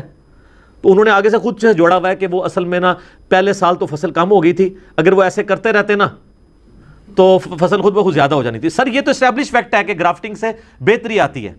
یہ آپ نے جو انور اٹور تیار کیا ہے اور آپ نے جو کنو تیار کیا ہے یہاں سب کانٹیننٹ میں, یہ گرافٹنگ کے ذریعے کیا ہے نا, پیوند کاری کے ذریعے. تو میرے بھائی اس میں واضح الفاظ ہیں کہ آپ علیہ السلام فرمایا کہ جب میں اللہ کے ریفرنس سے بات کروں تو لے لیا کرو, اور جب میں اپنی کوئی ذاتی بات کرتا ہوں تمہارے دنیاوی کسی معاملے میں تو تمہیں بہتر پتہ ہے اپنے معاملات کو, تمہارا ایکسپیرینس زیادہ ہے اس فیلڈ کے اندر. اور اس سے بڑھ کر امام نووی نے جب امام مسلم کی اس حدیث پہ باب باندھا ہے, کیونکہ امام مسلم نے باب نہیں باندھے تھے. آج دنیا میں جو مسلم شریف میں باب آپ کو نظر آ رہے ہیں وہ امام مسلم کے نہیں, امام نووی کے ہیں. تو انہوں نے بھی اس کے اوپر ہیڈنگ بنائی ہے کہ کن معاملات میں نبی علیہ السلام کی اطاعت واجب ہے اور کس میں نہیں ہے. تو امام نووی نے بھی وہی فارم لیا ہے جو اس حدیث میں سے نکلتا ہے. تو یہ میں بتا رہا ہوں, یہ کہانی کرواتا ہے. تو اب مجھے بتائیں نبی علیہ السلام جب اپنے بارے میں یہ بات کر رہے ہیں تو کتنے انصاف پسندی ہے کہ آپ علیہ السلام ہماری ہدایت کے امام ہیں. آپ علیہ السلام ہمیں ایٹم بم بنانے کا طریقہ بتانے کے لیے دنیا میں نہیں آیا ہے. آپ علیہ السلام دنیا میں آئے اللہ کی شناخت کے لیے, اور یہ کوئی آپ کا عیب نہیں ہے. ڈاکٹر اقبال شاعر تھے, ان کی خوبی تھی, لیکن نبی علیہ السلام کو شاعر ماننا آپ کا عیب ہے. وما علمناہ الشعر وما ينبغی لہ, ہم نے اس نبی کو شعر کہنا نہیں سکھایا, نہ ان کی شان کے لائق ہے. تو آپ تو شعروں پہ جھومتے ہیں, نبی علیہ السلام شعر نہیں کہہ سکتے تھے, اور اللہ نے کہا ان کی شان کے شان بھی نہیں, کیونکہ وہ ہدایت کے امام بنا کے بھیجے گئے. تو ان باتوں کو سمجھنے کی ضرورت ہے. ادروائز ایک عام مسلمان جو تھوڑا پڑھ لکھ جاتا ہے, چونکہ میں میکینیکل انجینئر ہوں اور پریکٹیکل فیلڈ کے اندر ہوں, ساتھ دین کے حوالے سے بھی ڈسکشن کرتا ہوں, تو مجھے پتہ ہے کہ ایک عام آدمی کیا سوچتا ہے, پڑھا لکھا آدمی, تو وہ پھر پریشان ہو جاتا ہے. تو میں پھر وہی بات ریپیٹ کروں گا کہ آپ نے قرآن حکیم کو ایز اے لٹریچر کی بک لینا ہے, اور قرآن پاک جن آبزرویشنز کی بات کرتا ہے وہ ہیں جو ایک کامن آدمی آبزرو کرتا ہے. ایک کامن آدمی جو دیکھ کے سمجھتا ہے نا، وہ اس کی ڈیٹیلز میں سوائے چند چیزوں کے باقی چیزوں میں بات قرآن نہیں کرتا، کیونکہ قرآن انسانی نفسیات کے ساتھ ڈیل کر رہا ہے. ورنہ تو پھر اگر قرآن آج کے دور کی ایک ایک نٹی گریٹی بیان کرتا تو مجھے بتائیں 100 سال کو نکال کے پچھلے 1300 سال کے لوگوں کے لیے قرآن میں کیا انٹرسٹ ہوتا ہے؟ وہ کہتے ہیں کس قسم کی باتیں کر رہے ہیں. آج مولویوں کو ہم بیسک سائنس بتاتے ہیں نا، وہ پریشان ہو جاتے ہیں. ہم انہیں کہتے ہیں یہ first law of thermo dynamics ہے، وہ کہتے ہیں. ہم کہتے ہیں یہ انٹروپی ہے، وہ کہتے ہیں انٹروپی کیا ہوتی ہے؟ ایوولوشن کے ان کو اسپیلنگ بھی نہیں آتے، تو ان کو کیسے یہ چیزیں پتہ چلیں گی؟ ٹھیک ہے، ڈارون کا رد تو تب کریں گے جب ان کو ایوولوشن کے اسپیلنگ بھی آتے ہوں گے، پھر وہ بتائیں گے کہ بھی ڈارون نے جو گمراہی پھیلائی ہے وہ کیا ہے، اسلام کیا بات کرتا ہے. جن کو پتہ ہی نہیں یہ باتیں وہ کیسے کر سکتے ہیں؟ اب آ جائیں وہ اعلیٰ حضرت کی اس مشہور زمانہ کتاب زمین ساکن ہے، جو 1920 میں انہوں نے لکھی، اور آج بریلوی علماء اس کا دفاع کر کے امت کو یہ بتا رہے ہیں کہ اگر آپ نے زمین کو ساکن نہ مانا تو آپ قرآن کے خلاف ہو جائیں گے. اور صرف بریلوی اس میں سنگل آؤٹ نہیں ہے، دیوبندیوں کا بھی یہی عقیدہ ہے، یہی عقیدہ جو ہے وہ اہل حدیث کا بھی ہے. اہل حدیث کے سلفی سعودی عرب کے علماء کے باقاعدہ فتوے ریٹن میں چھپے ہوئے ہیں، ان کی تقریریں رکھی ہوئی ہیں یوٹیوب کے اوپر، کہ جس میں بتا رہے ہیں کہ بھی زمین ساکن ہے، قرآن یہی بتاتا ہے. تو ان کے جو مین دلائل ہیں نا وہ میں ڈسکس کرتا ہوں، جس کے اوپر پوری کتاب کھڑی ہے، تو آپ کو سمجھ آ جائے گا کہ انہوں نے غلطی کہاں پر کھائی ہے. انہوں نے عقلی دلائل بھی دیے ہیں، نقلی دلائل بھی دیے ہیں. یعنی نقلی دلائل سے مراد قرآن و سنت کی نقل سے جو ہیں، یہ پنجابی والی نقل نہیں ہے کی پھر کہنا ہے گستاخی ہو گئی ہے، تو یہ نقل دوسری ہے. جو نقل ہوئے ہیں دلائل، اس میں انہوں نے جو بنیادی دلیل جس کو اپنے کتاب کی ہیڈنگ کے طور پر بھی پیش کیا، انہوں نے پہلے پیج کے اوپر دباچے کے سٹارٹ میں جس کو ہیڈنگ بنایا ہے اور جس کے اوپر پورے کا پورا مقدمہ کھڑا ہے، وہ آیت ہے سورہ فاطر کی آیت نمبر 41. اعوذ باللہ من الشیطان الرجیم. یہ پارہ نمبر 22 کے اندر سورہ فاطر ہے، آلموسٹ اس کے اینڈ پہ جا کے آتی ہے.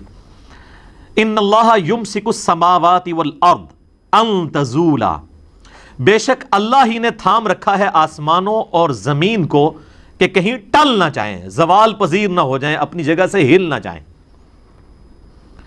وَلَئِن زَالَتَا إِنْ أَمْسَكَهُمَا مِنْ أَحَدٍ مِّن بَعْدِهِ، اور اگر یہ اپنی اس جگہ سے ہل جائیں تو کوئی ایک بھی ایسا نہیں ہے کہ جو ان کو تھام سکے، اس کے بعد اپنی پوزیشن پہ واپس لا سکے.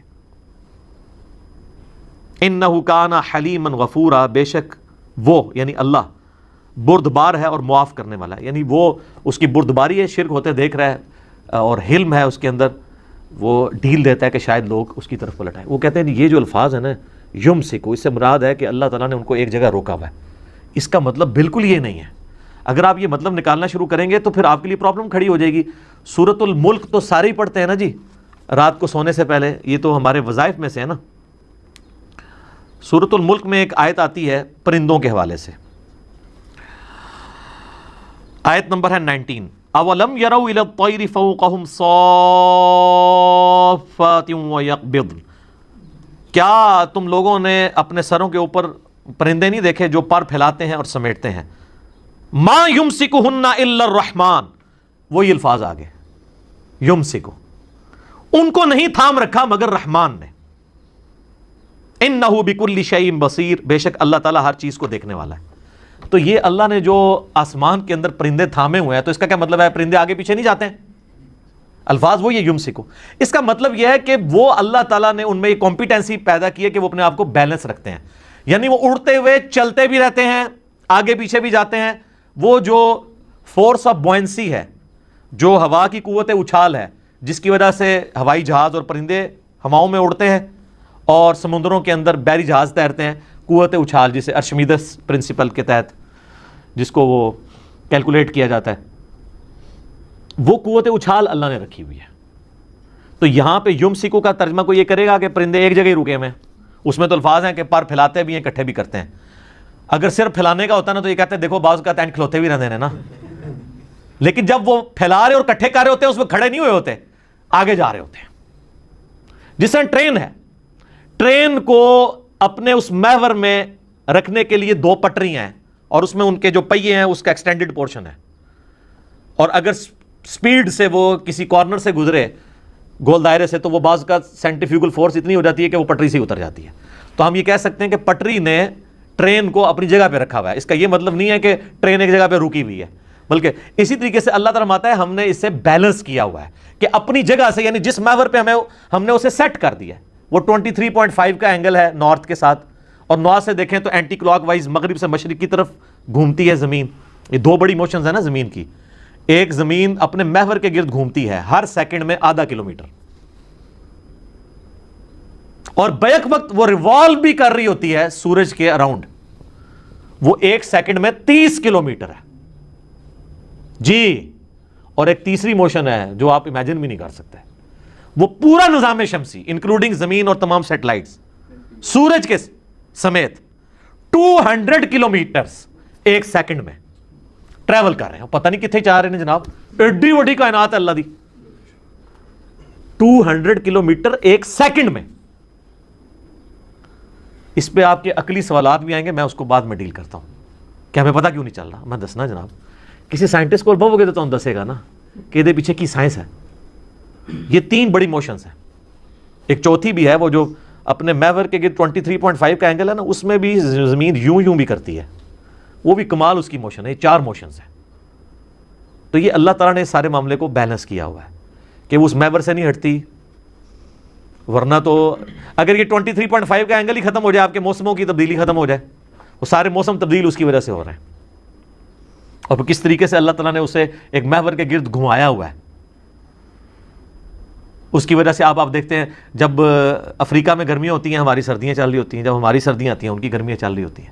اس طریقے سے کیا معاملات ہیں, یہ تو ایک اللہ تعالیٰ کی قدرت کا شاہکار ہے. سبحان اللہ وبحمدہ عدد خلقہ ورضا نفسہ وزنۃ عرشہ ومداد کلماتہ.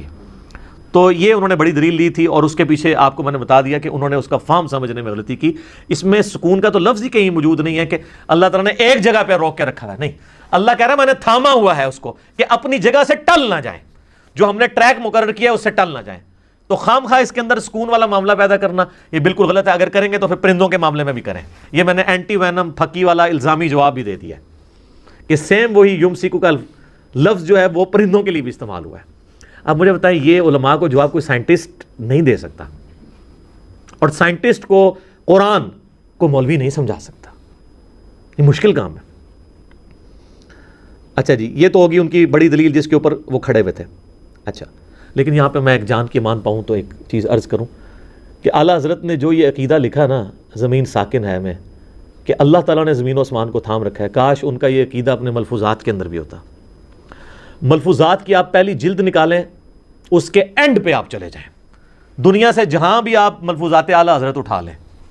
اگر کوئی اعلیٰ حضرت کی اپنی ویب سائٹ اعلیٰ حضرت .net جو بریلی کی ہے اس کو کھول لیں, وہ جو ملفوظات کا پہلا حصہ ہے نا اس کے آخر میں چلے جائیں, 5th لاسٹ کوسچن ہے آخر سے 5ویں نمبر پہ, کہ اس سے پوچھا گیا کہ حضور غوث کیا ہر زمانے میں ہوتا ہے؟ تو کہتے ہیں اگر غوث نہ ہو تو زمین و آسمان قائم ہی نہیں رہ سکتے.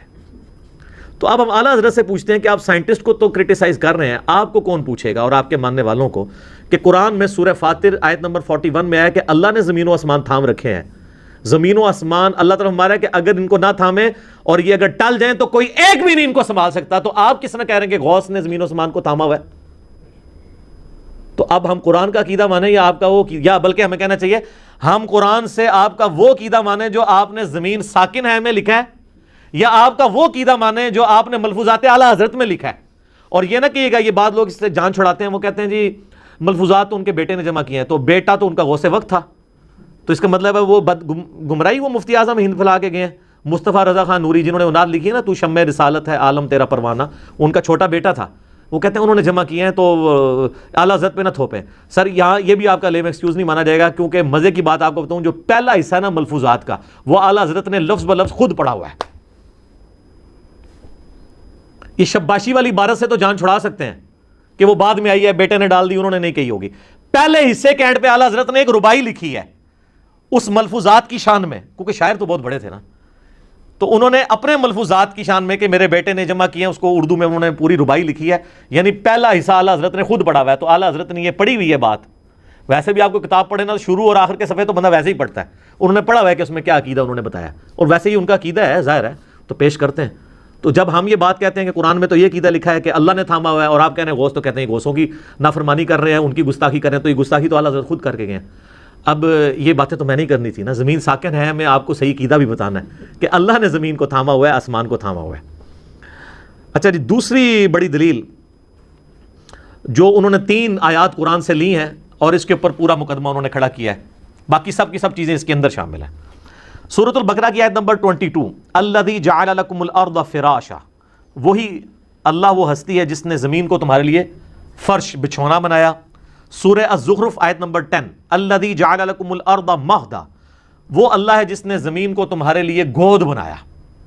ظاہر انسان مرتا ہے اسی کے اندر دفن ہو جاتا ہے, یہ اسی لیے دھرتی ماں کا لفظ ہر چیز اس کے اندر سموئی جاتی ہے, ایک گہوارہ بنا دیا. اور سورۃ المؤمن جسے سورہ غافر بھی کہتے ہیں آیت نمبر 64 الذی جعل لکم الارض قرارا, اللہ تعالیٰ نے اس زمین کو قرار کی جگہ, رہنے کی جگہ بنایا. وہ کہتے ہیں جی یہ فراشا کے الفاظ آئے ہیں, فراشن, قرارن اور مہدن, اور وقت کریں گے تو مہدا, فراشا اور قرارا بن جائے گا. یہ میں علماء کے لیے بات کر رہا ہوں. تو وہ کہتے ہیں اس سے یہ ثابت ہوا کہ زمین فلیٹ بھی ہے کیونکہ اللہ نے اس کو بچھونا بنایا اور سٹیبل بھی ہے. سر اس کا یہ مطلب نہیں ہے, یہ قرآن میں کہاں لکھا ہوا ہے کہ زمین فلیٹ ہے؟ کہیں بھی نہیں لکھا. فرش بنانے کا تو یہ مطلب ہی نہیں ہے. فرش بنانے کا مطلب ہے اسے رہنے کے قابل بنایا ہے.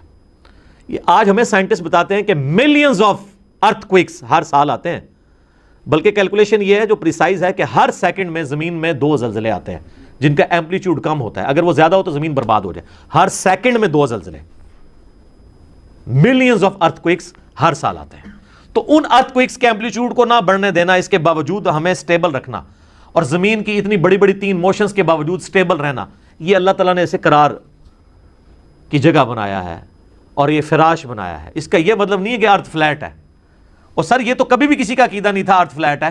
چاند گول نہیں دیکھتے تھے, شروع سے گول نظر آ رہا ہے, فلیٹ تو کسی کو نظر آتا, اور پھر وہ آپ کو مختلف اوقات میں اس کے جو دھبے مختلف نظر آتے ہیں. تو اس سے پرانے زمانے کو بھی میں لوگوں کو پتا تھا کہ یہ جو چاند ہے یہ سفیریکل ہے. سورج کی طرف تو آپ غور سے نہیں دیکھ سکتے, چاند کے دھبوں کو تو آپ یوں کرتے ہوئے دیکھ سکتے ہیں, تو پتہ تھا یہ سفیریکل ہے.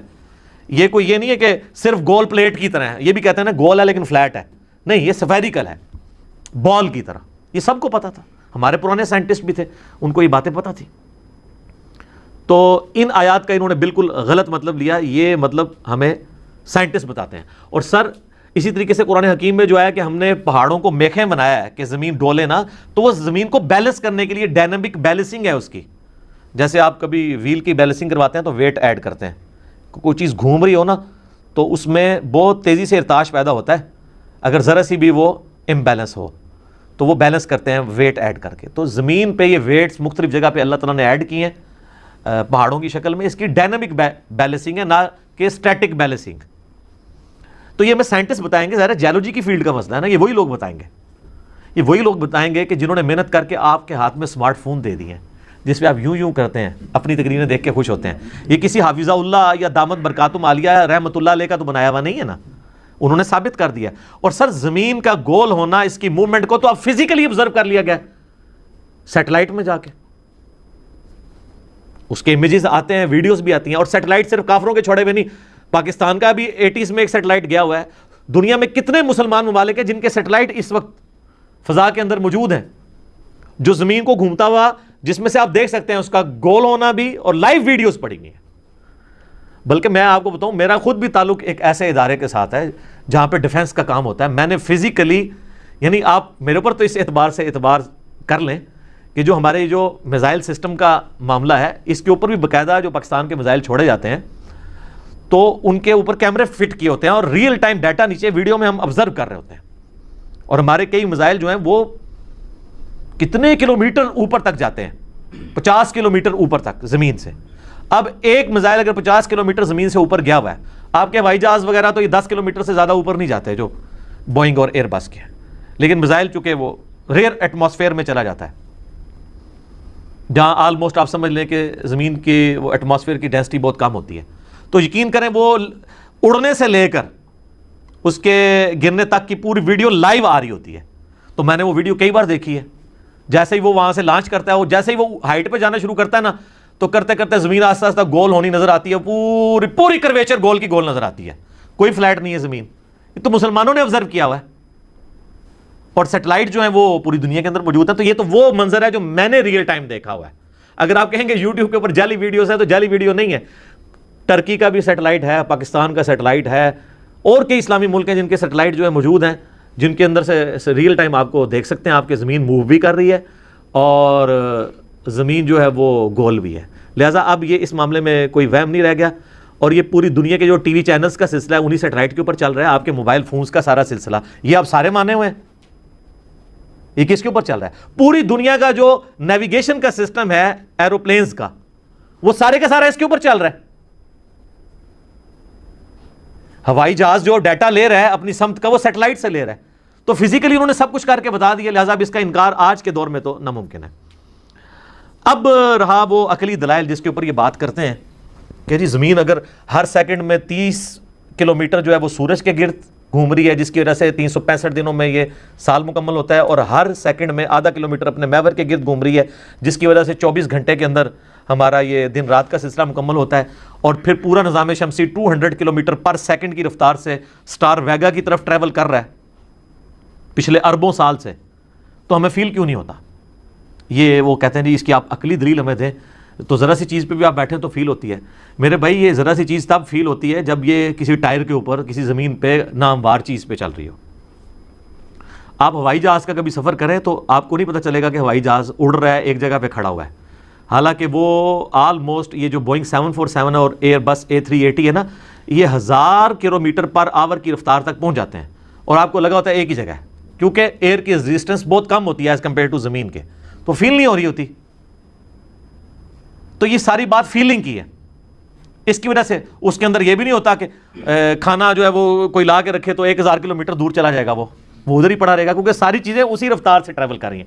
یہ جناب چیز ہے جو کامن آبزرویشن ہے, لیکن common sense is not so common. یہ صدیوں سے لوگ آبزرو کر رہے تھے, لیکن یہ آئنسٹائن کے دماغ میں اللہ نے بات ڈالی. المتوفا 1956 عیسوی 1956 میں فوت ہوئے. آئنسٹائن جو ہے انسانی ہسٹری کا سب سے بڑا سائنٹسٹ ہے, اس نے سائنس ہی بدل کے رکھ دیا. لوگ تو نیوٹن کے اوپر کنکلوڈ کر بیٹھے تھے, لیکن اس نے آ کے نئی جہتیں کھولی, اور اس نے بھی کامن آبزرویشن کی کہ یہ آپ جب ریلوے اسٹیشن کے اوپر کھڑے ہوتے ہیں, ٹرین تیزی سے آپ کے پاس سے گزر جاتی ہے, تو ٹرین کے اندر جو بندہ بیٹھا ہے نا, اس سے ٹرین کے باہر جو بندہ کھڑا ہے نا, وہ تیزی سے پیچھے جاتے ہوئے نظر آتا ہے, حالانکہ وہ ایک جگہ پہ کھڑا ہوتا ہے. اور جو باہر والا تو بیچارہ صحیح آبزرو کر رہا ہوتا ہے کہ وہ تو اس کے پاس سے گزر جاتا ہے. اس کو آپ مزید آبزرو کر سکتے ہیں, کبھی آپ ریلوے اسٹیشن پہ کھڑے ہو نا, تو آپ کے دائیں یا بائیں کوئی اور ٹرین کھڑی ہوئی ہو, اور اچانک وسل ہو اور ٹرین چلنی شروع ہو, اور آپ کے ساتھ والی ٹرین چل رہی ہو, تو آپ سمجھتے ہیں کہ آپ کی ٹرین چلنا شروع ہو گئی ہے. یہ تو آپ نے آبزرو کیا نا. وہ جب آپ دوسری طرف دیکھتے ہیں کہتے ہیں نہیں وہ بھی چلتی ہے. سر یہ ہے تھیوری آف ریلیٹیوٹی جو آئنسٹائن نے آبزرو کر لی تھی, کہ ہم ریلیٹیو دیکھ رہے ہوتے ہیں چیزوں کو. اس کو دیکھ کے آپ کو لگ رہا تھا کہ آپ چل رہے ہیں, حالانکہ وہ چل رہی تھی. اور ادھر جب آپ نے دیکھا, جب آپ نے ریفرنس چینج کیا, تو آپ ایک جگہ پہ کھڑے تھے. ٹرین کے اندر جو بندہ بیٹھا ہوا ہے, اس کے ساتھ جو سواری بیٹھی ہے, وہ بھی 120 کلومیٹر پر آور کی رفتار سے چل رہی ہے, لیکن اس کو وہ ایک جگہ نظر آ رہی ہے, کیونکہ اس کے اعتبار سے وہ خود بھی جو اتنی رفتار سے موو کر رہا ہے, اس لیے اس کو فیل نہیں ہوتا. اب ٹرین کے اندر کوئی اپنا ہاتھ میں ایک ٹینس بال لے کے یوں اچھالے, تو اس کے ہاتھ میں واپس آئے گا. آپ کی بات اگر وہ والی مان لیجیے تو اچھالتے ہی اس کو 100 کلومیٹر پیچھے چلا جانا چاہیے, نہیں, اس لیے کہ وہ آلریڈی اس پورے سسٹم کے ساتھ موو کر رہا ہے. اسی طریقے سے یہ پورا نظام شمسی ہے, زمین ہر چیز کو اپنے ساتھ لے کے موو کر رہی ہے. تو اب آپ کو جو سعودی مفتی نے ایک اعتراض کیا نا, اس نے کہیں لیکچر دیا ہے, اور وہ گوگل پہ خوب مذاق اڑایا ہوا ہے سائنٹسٹ نے. وہ کہتا ہے اگر یہی بات مان لیجیے نا, تو جب جہاز اڑتا ہے نا, جب جہاز ہوا میں جاتا ہے, تو نیچے سے زمین جو ہے وہ خود بخود, یعنی اگر میں آپ کو سمجھاؤں آج کے اعتبار سے, کیونکہ سورج جو زمین ہے وہ اپنے محور کے گرد جو ہے وہ مغرب سے مشرق کی طرف روٹیٹ کر رہی ہے نا, تو اس کا مطلب یہ ہے کہ سعودی عرب سے اگر صرف جہاز ہوا میں ہی جائے نا, تو اسے تھوڑی دیر بعد پاکستان خود بخود پہنچ جانا چاہیے, کیونکہ نیچے سے زمین ہی گھوم گئی ہوگی. تو وہ کہتا ہے جب یہ ہوا میں جاتا ہے تو نیچے سے زمین پوری گھوم کے ہم امریکہ خود بخود کیوں نہیں پہنچ جاتے ہیں؟ تو اس کا جواب یہ ہے میرے بھائی کہ زمین صرف خود نہیں موو کر رہی, ایٹماسفیئر جو زمین کے اوپر ہے, جس میں سے پہلے 50 کلومیٹر جو ہیں وہ ڈینس ایئر کے ہیں, یہ پورا ایٹماسفیئر زمین کے ساتھ موو کر رہا ہے. جیسا کہ ٹرین میں آپ بیٹھے ہوئے ہیں نا, تو وہ ٹرین میں ہر سواری, ہر چیز آپ کے ساتھ موو کر رہی ہے. آپ کے اعتبار سے وہ اسٹیگنیشن ہے, باہر کے اعتبار سے موو کر رہی ہے. تو جب جہاز اڑ رہا ہوتا ہے نا, جہاز جب اڑ رہا ہوتا ہے نا, تو وہ جو زمین کی اپنی رفتار ہے نا, اس کے اعتبار سے وہ آلریڈی اس فضا میں بھی اس سپیڈ سے چل رہا ہوتا ہے. لیکن اس میں ڈیپینڈ کرتا ہے کہ ایئر کی ریزسٹنس کیا ہے. اگر ہوا اس طرف چل رہی ہوگی تو پھر ظاہر نہیں وہ ہوگا, ہواؤں کا رخ بھی ہے. جس طرح آپ اسلام آباد سے کراچی جائیں نا تو آپ کو اگر 2 گھنٹے لگتے ہیں نا تو کراچی سے اسلام آباد کے 1.25 گھنٹے لگتے ہیں. وہ ڈیپینڈ کر رہا ہوتا ہے کیونکہ سمندر سے ہوائیں اڑ کے اس طرف آ رہی ہوتی ہیں, تو اس وجہ سے وہ ٹائم کا فرق آتا ہے. وہ اگر ایئر ریزسٹنس ختم ہو جائے پھر تو برابر. اچھا اب اس کو سپورٹیو ایک اور دوسری بات ہے, کہتے ہیں یہ جہاز جو نیچے سے زمین غائب کیوں نہیں ہو جاتی, تو ان کو یہ بتائیں کہ سیٹلائٹ جو ہے نا جب چھوڑے جاتے ہیں, آپ کو پتا ہے سیٹلائٹ جس ملک کے اوپر چھوڑا جائے نا, اگر آپ جہاز کو لے جائیں نا خلا کے اندر, پھر واقعی ایسے ہوگا کہ ایک جگہ کھڑا ہوگا نا تو تھوڑی دیر بعد امریکہ پہنچ جائے گا جہاز, کیونکہ خلا جو ہے وہ اس کے ساتھ موو نہیں کر رہی, روٹیٹ نہیں کر رہی. اور یہی وجہ ہے کہ جب سیٹلائٹ چھوڑے جاتے ہیں نا خلا کے اندر, ان کو اینگولر سپیڈ زمین کی دینی پڑتی ہے, ورنہ اگر پاکستان نے سیٹلائٹ چھوڑا ہے نا تھوڑی دیر بعد وہ چائنا پہنچ جائے گا, اور اس کے بعد پھر آسٹریلیا پہنچ جائے گا, پھر امریکہ پہنچ جائے گا, پاکستان لبدا رہے گا اپنا سیٹلائٹ. وہ کیا کرتے ہیں جب سیٹلائٹ چھوڑتے ہیں نا تو جس رفتار سے زمین گھوم رہی ہے نا وہی سپیڈ اس سیٹلائٹ کو بھی دیتے ہیں, تبھی وہ ساتھ ساتھ اس طریقے سے موو کرتا رہتا ہے.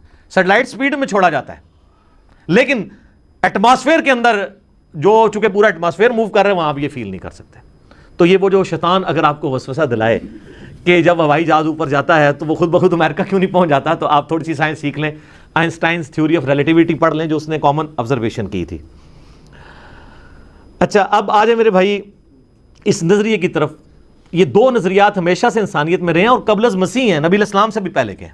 ایک جیو سینٹرزم ہے کہ زمین کائنات کا محور ہے, ہر چیز کے گرد گھوم رہی ہے, اور دوسرا ہے ہیلیو سینٹرزم کہ سورج سینٹر میں ہے, اگرچہ سورج بھی موو کر رہا ہے پورے سولر سسٹم کے ساتھ, لیکن سولر سسٹم کے جو سیٹلائٹ ہیں وہ اس کے گرد گھوم رہے ہیں.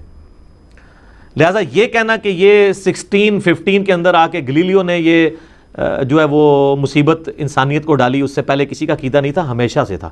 سر گلیلیو تو ہے 1615 میں اس نے ٹائڈز کے اوپر اپنی کتاب لکھی ہے. گلیلیو سے بھی 600 سال پہلے البیرونی جو مسلم سائنٹسٹ تھا 1973 عیسوی میں پیدا ہوئے اور 1050 عیسوی میں فوت ہوئے, 8 سے 1000 سال پہلے. ان کی کتابیں دنیا میں موجود ہیں جس میں انہوں نے زمین کو گول بھی لکھا ہے اور زمین کا سرکمفرنس پورا معلوم کیا ہے انہوں نے, جو سب سے ایکوریٹ سرکمفرنس ہے اتنے لمیٹڈ ریسورسز کے ساتھ, صرف 2% کا ایرر ہے آج کے ساتھ. اس بندے نے اس وقت کیلکولیٹ کیا سمپل میتھمیٹکس کے ذریعے. تو وہ البرونی بھی اس میں لکھتا ہے کہ زمین جو ہے وہ موو کرتی ہے. تو یہ گلیلیو کے کھاتے میں ڈال دیا ہوا ان لوگوں نے. یہ تو مسلم سائنٹسٹ کا بھی یہ نظریہ تھا. گلیلیو کو تو سزائیں بھگتنی پڑی چرچ سے, لیکن پھر اس کے مشن کو آگے لے کے چلا نیوٹن.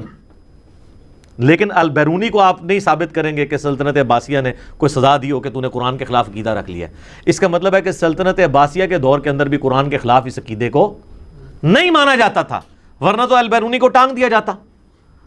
اچھا آپ ان مسلم سائنٹسٹ کا تعارف گوگل میں جا کے پڑھیں تو وہ بھی خود ان کی تعریف کرتے ہیں کہ یہ لوگ اس وقت اتنے انٹلیکچوئل تھے اور مسلمان ان کو آن کرنے کے لیے آج تیار نہیں ہو رہے, وہ الٹا مسلمان تو ان کے اوپر کفر کے فتویٰ لگا دیں گے.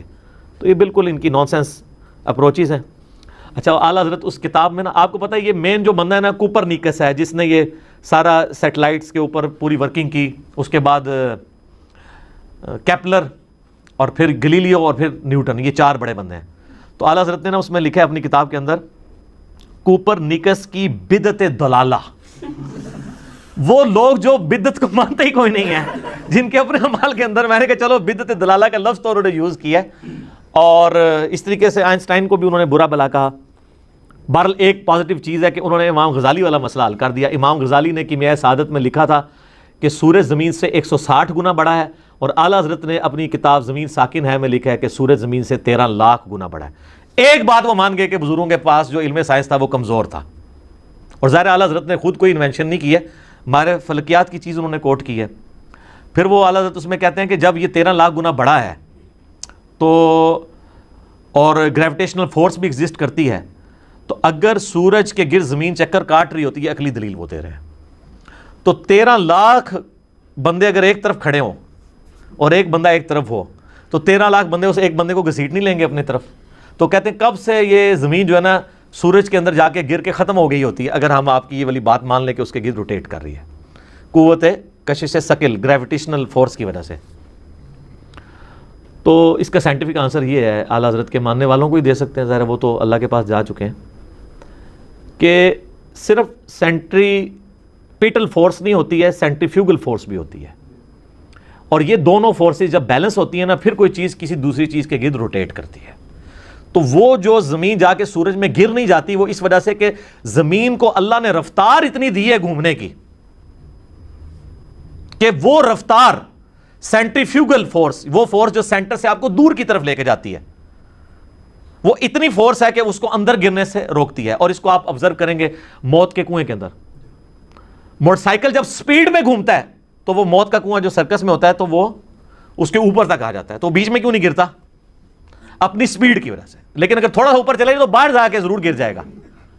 تو زمین کی بھی ذرا سی فورس ڈسٹرب ہوتی تو زمین سورج کو چھوڑ کے بھاگ جاتی، اور ذرا سی کم ہوتی تو سورج کے اندر گر کے فنا ہو جاتی. یہ اللہ نے بیلنس کیا جی. اللہ اکبر کبیرہ والحمدللہ کثیرہ وسبحان اللہ بکرۃ واصیلا. God is the only explanation of all the physical phenomena in this universe. خدا ہی وضاحت ہے ان تمام چیزوں کی.